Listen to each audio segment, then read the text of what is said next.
Let's talk about Shay Mitchell's latest endeavor, a skincare line for children. And I do have an opinion on why this is kind of the bad place, but it's probably not what you think, so stick around. The brand is getting a lot of criticism because they are face masks for 4-year-olds. And I think the criticism, which I think is valid, is like, should we really be pushing like face masks, skin improvement on 4-year-olds? I'll tell you, when I see this picture, I get freaked out and I think, no, I don't think we should. But I want to talk about Shay Mitchell's motivation behind this brand. Now, Shay will give you her celebrity brand origin story, which it's never just like what it actually is, which is like, I was in a meeting and we were looking at what I could do to continue being a capitalist, and this is what we came up with, and we'll get to that in a second. There's actually a few different versions of the story being reported. Sometimes it's reported that Shay was on vacation with her daughters in Mexico and her daughter got a bad sunburn and she wanted like a safe thing to put on her face, and that's how the brand came to be. Then sometimes it's that her daughter's friend got a sunburn on this same trip to Mexico and that Shay was trying to find something safe.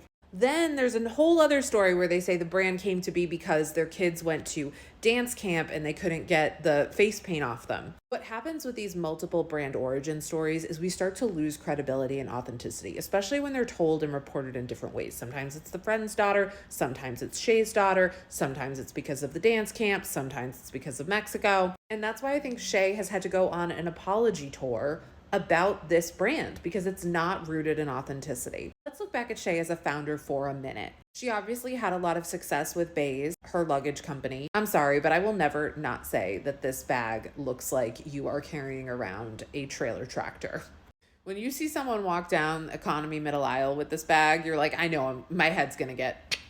Here's the thing. When Shay came out with this bag, travel was up. It was pre-COVID. COVID happens. Then we see a huge travel boom.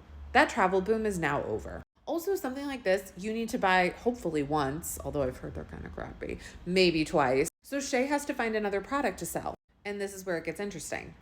With COVID, we actually saw a slight baby boom. It was the first one since 2007. That means there are a lot of 5-year-olds. And the economy isn't that great. So people are scrimping on things like trips, but parents are still going to spend on their kids. This isn't because Shay Mitchell couldn't find a safe way to clean her daughter's face. This is because the industry is changing and she needs to jump onto the next thing, and that's skincare.